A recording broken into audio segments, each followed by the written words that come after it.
नमस्कार दोस्तों। आज हम लोग एक नए सफर की शुरुआत कर रहे हैं, कुछ कहानियों का, उनके कुछ नए मतलबों का, कुछ ख्वाबों का, कुछ हकीकतों का।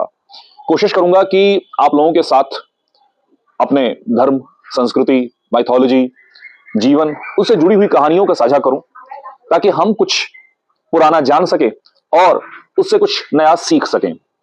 तो आज की पहली कहानी आप लोगों के सामने एक पिता और पुत्री की। पिता, वो जो एक शेफ था, उसके पास उसकी बेटी आई, बहुत परेशान थी।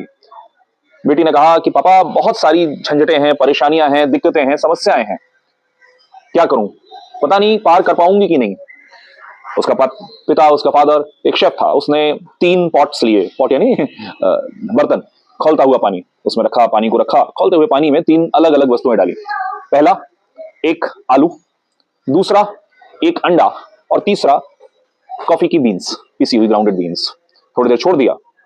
फिर अब जो बेटी थी वो छोटी उम्र में थी, इसलिए बहुत जल्दी में थी कि बात खत्म हो जाए, कुछ नया सीख लूं, कुछ समझ में नहीं आ रहा, बड़बड़ाई जा रही थी। पर पिता, जिसमें जीवन का ठहराव था, उसने थोड़ा समय लिया।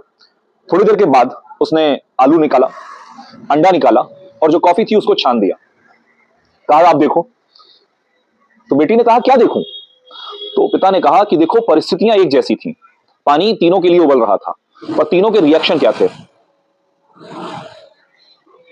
एक आलू जो पहले बहुत कड़ा था, जब उसने पूरी प्रक्रिया की शुरुआत हुई तो ऐसा लगा कि बहुत कड़ा है, इसको दबाया ही नहीं जा सकता। उस खौलते हुए पानी में जाकर वो मुलायम हो गया, जरा सा दबाओ, पिचनी हो जाए। अंडा, जो इस प्रक्रिया की शुरुआत में ऐसा लग रहा था कि बिल्कुल बस अभी दबाया और बह जाएगा, वो कड़ा हो गया था। और कॉफी, उसने उस उबलते हुए पानी के साथ मिलकर एक बिल्कुल नई चीज बना ली, जिसकी खुशबू चारों तरफ फैल गई। क्या कहती है ये कहानी, क्या कहता है ये घटनाक्रम?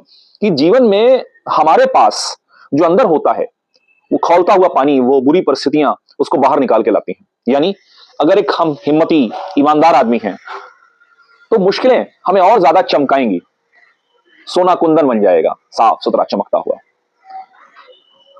और अगर हम अंदर से कमजोर हैं, तो जिंदगी हमें आलू की तरह बिल्कुल पिचपिची सी चीज बना देगी। और अगर हमने उस ऊपर वाले का साथ ले रखा है, तो हो सकता है कि हम चारों तरफ अपनी काबिलियत की खुशबू फैला दें। दोस्तों, कोशिश रहेगी कि ऐसी और भी बहुत सारी कहानियां, ऐसे बहुत सारे किस्से आपके साथ साझा करूं। आपको अगर अच्छा लगा हो तो भी बताइएगा, नहीं अच्छा लगा हो तो बताइएगा कि कौन सी कहानी सुनना चाहेंगे। मिलते हैं इस हिस्सों के सफर पे फिर से एक बार। राम राम।